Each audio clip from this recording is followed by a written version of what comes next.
लंबी डहर माइंस। ये कहानी अली नाम के एक टूर गाइड और उसके असिस्टेंट दीपक के साथ 2016 में घटी एक सच्ची कहानी पर बेस्ड है।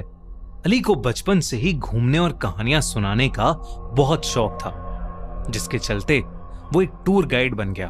अली हमेशा अपने टूरिस्ट के ग्रुप को नई नई छुपी हुई जगहें लेकर जाता था और टूरिस्ट भी उसकी कंपनी बहुत एंजॉय करते थे। ऐसी ही एक छुपी हुई जगह ढूंढते हुए अली अपने असिस्टेंट दीपक के साथ मसूरी के पहाड़ों में पहुंच गया और उन पहाड़ों में थी इंडिया की सबसे हॉन्टेड जगहों में से एक, लंबी डहर माइंस। अली ने डिसाइड किया कि वो इस जगह को खुद एक्सप्लोर करेगा और फिर अपने टूरिस्ट को भी एक हॉन्टेड टूर पर ले जाकर उन्हें कुछ नया और अलग एक्सपीरियंस देगा। दोनों तरफ से पहाड़ों और जंगलों से घिरी हुई लंबी डहर माइंस जितनी सुंदर थी, उससे जुड़े किस्से उतने ही डरावने थे। कई लोगों ने उसे बताया कि माइंस का इलाका सच में भूतिया है। लंबी डहर माइंस को ब्रिटिशर्स ने बनवाया था और वहां लाइमस्टोन माइनिंग होती थी। ब्रिटिशर्स माइन वर्कर्स को बहुत बुरी तरह ट्रीट करते थे और वहां काम करने की कंडीशंस बहुत ही अनसेफ थी। 1947 में अंग्रेज तो चले गए, लेकिन इन माइन वर्कर्स का एक्सप्लॉयटेशन, उनका शोषण खत्म नहीं हुआ। धीरे धीरे वहां काम कर रहे वर्कर्स को लंग इन्फेक्शंस होने लगे। वर्कर्स की तबीयत खराब रहती थी और वो पूरे दिन खांसते रहते थे, लेकिन फिर भी उनसे दिन रात काम करवाया जाता था। इसी वजह से 1990s तक करीब 50,000 वर्कर्स और उनके परिवार वालों की मौत हो गई। इतनी सारी डेथ्स के बाद गवर्नमेंट ने फाइनली इन माइंस को हमेशा हमेशा के लिए बंद कर दिया। लेकिन बंद होने के बावजूद लोगों को उन माइंस के आसपास से दर्द में किसी के चीखने चिल्लाने और खांसने की आवाजें आती हैं। और तो और जब से ये माइंस बंद हुई तब से यहाँ कार एक्सीडेंट्स भी बहुत ज्यादा बढ़ने लगे। कहते हैं कि तब से जब भी कोई उन माइंस के पास जाता है, या तो वो पागल हो जाता है या अपनी जान खो बैठता है। धीरे धीरे लोग मानने लगे कि वहां आज भी 50,000 वर्कर्स की आत्माएं कैद हैं और तभी से इस जगह को इंडिया की सबसे हॉन्टेड जगहों में से एक माना जाता है। लेकिन अली इन सब बातों में नहीं मानता था। उसे तो बस इस जगह की कहानी में दिलचस्पी थी। उसने सोचा कि ये उसके टूरिस्ट के लिए बिल्कुल ही अलग और नया एक्सपीरियंस होगा। शाम होते ही वो अपने असिस्टेंट दीपक के साथ लंबी डहर माइंस की तरफ निकल गया। अंधेरे के साथ दिन के शोर के बदले रूह चीर देने वाला सन्नाटा चारों ओर फैल गया था। वहां पहुंचकर अली को माइंस की एंट्रेंस नजर आई। वो बस थोड़ा अंदर तक जाकर माइंस को देखना चाहता था। टॉर्च जलाकर वो अंदर चला गया। दीपक भी उसके पीछे पीछे चला गया। लेकिन दीपक को माइंस में घुसते ही ऐसा लगा कि जैसे कोई काली परछाई उसके सामने से गुजरी हो। वो परछाई इतनी तेजी से गुजरी कि उसे समझ ही नहीं आया कि आखिर हुआ क्या। उसने अली को कुछ नहीं बताया, लेकिन उसके बाद से उसके सर में एक अजीब सा भारीपन होने लगा था।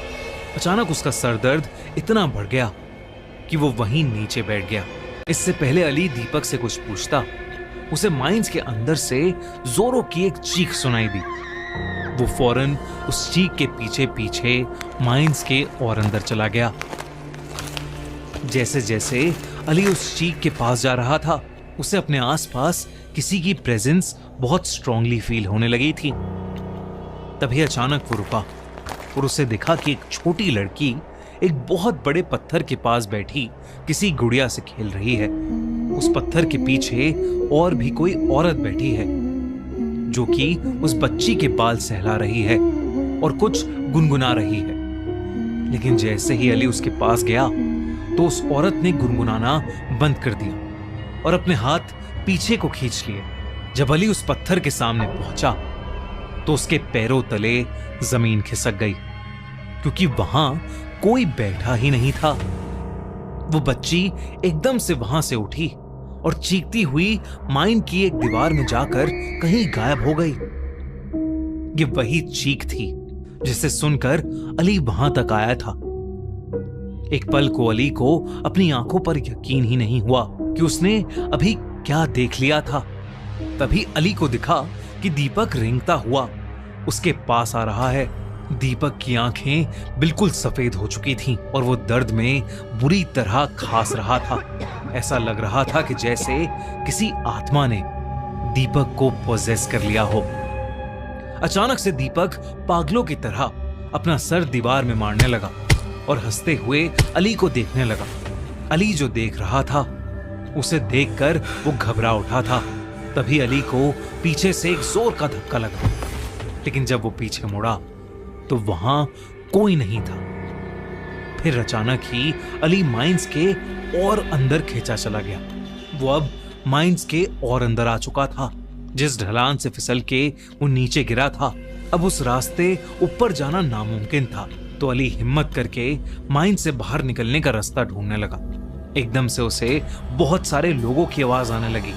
उस माइन के अंदर बहुत सारे लोग वर्कर्स की यूनिफॉर्म पहनकर काम कर रहे थे, पर अली के वहां आते ही वो सब अपनी जगह पर ही रुक गए और अली को घूर कर देखने लगे।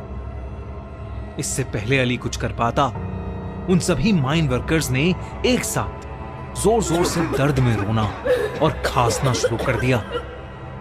वो आवाजें पूरी माइन में गूंजने लगी थीं। अली डर के मारे कपकपाने लगा। उसे समझ आ गया था कि वो सारी कहानियां सच हैं जो कहती हैं कि उन माइंस में 50,000 से ज्यादा माइन वर्कर्स की आत्माएं कैद हैं। उसे ये भी समझ आ गया था कि वो सारे वर्कर्स जो उसके सामने थे वो जिंदा नहीं, बल्कि सब के सब मर चुके हैं। उन सभी वर्कर्स की आंखें लाल होने लगी और धीरे धीरे वो वर्कर्स अपना दम तोड़ने लगे। अली बस किसी तरह वहां से निकलना चाहता था, लेकिन वो रास्ता खत्म ही नहीं हो रहा था। धीरे धीरे वो माइन वर्कर्स बढ़ते गए और पूरी माइंस उन लोगों से भर गई। अब वहां अली का भी दम घुटने लगा था। उसे भी खांसी आनी शुरू हो गई थी। देखते ही देखते अली की खांसी और ज्यादा बढ़ गई और उसके मुंह से खून भी आने लगा। माइंस में मौजूद वो सभी वर्कर्स धीरे धीरे अली के करीब आने लगे। अली जोर जोर से मदद की पुकार करता गया। वो अपनी पूरी जान लगाकर सिर्फ चिल्लाता रहा और चिल्लाते चिल्लाते वो बेहोश हो गया। अली की आंख अगले दिन एक हॉस्पिटल में खुली। दीपक उसके पास ही बैठा था। उसने कहा कि उसके सर में अचानक से बहुत तेज दर्द शुरू हो गया था और इसीलिए वो माइन से बाहर निकल गया था। बाहर जाते ही उसका दर्द ठीक हो गया और वो बाहर ही बैठा अली का इंतजार करने लगा। लेकिन जब अली बहुत देर तक वापस नहीं आया तो दीपक 2-3 लोकल्स को लेकर माइंस के अंदर चला गया और उसे माइंस के अंदर एक कोने में अली बेहोश पड़ा मिला। अली ने अपने साथ हुआ पूरा किस्सा जब दीपक को बताया तो दीपक के होश उड़ गए। उन दोनों ने उस दिन तय कर लिया कि वो फिर कभी लंबी दहर माइंस नहीं जाएंगे।